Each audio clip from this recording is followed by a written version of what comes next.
इतकी अवघड परीक्षा बघितलीस माझी?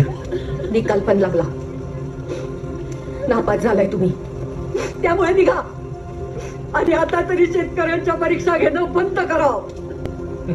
कर्म असतात, कर्माची फळं परमेश्वराला सुद्धा चुकली नाहीत. तुम्हा माणसाचं काय घेऊन बसलीयस? द्वापार युगामध्ये देवकीचा कृष्ण यशोदेच्या घरी का वाढला? त्यासाठी त्रेतायुगातील कैकेचं पाप आणि कौशल्याचं पुण्य कारणीभूत होतं. अरे माझ्या दशरथाला पुत्रवियोग आणि माझ्या रामाला वनवास नाही चुकला, तर तू तुझ्या चुकाच काय घेऊन बसलीयस?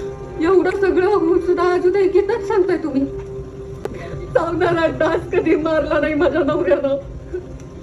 म्हणायचा त्याच्या वाटतो होता तो घेऊन गेला.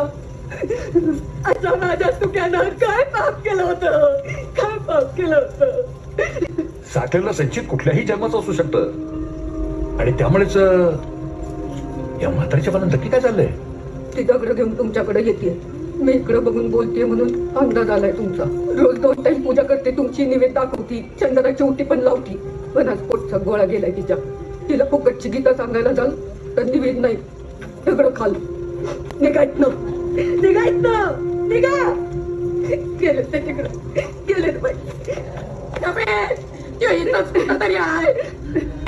अरे आता का आलायस? याच्या नावानं बोंब मारायला आलायस का रे? माझा महाराज म्हणून रोज गळा काढायचा. मग त्यानं त्याचा गळा दोरीत अडकिवला तवा कुठं होताच दगडा. तुझी हिंमत कशी झाली इथं यायची? माझ्या नास्तिकानं वाचवलंय, लक्षात ठेवा. अगं तू काय वाचवणार मला?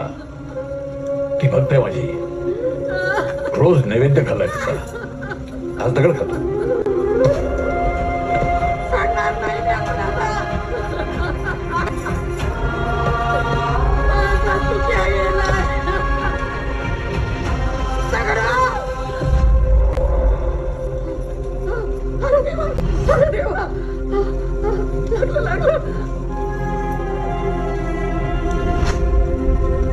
माझ्या महाराजाला लागलं. चुकलं महाराज, चुकलं महाराज, चुकलं.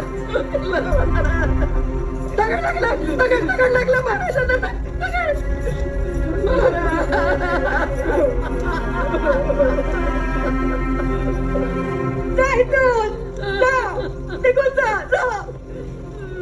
कुठे जाऊ आणि का जाऊ? परीक्षेला बसवलंस तू तुम्हाला? आता परीक्षा दिल्याशिवाय मी जाणार नाही. आता परीक्षा देवाची.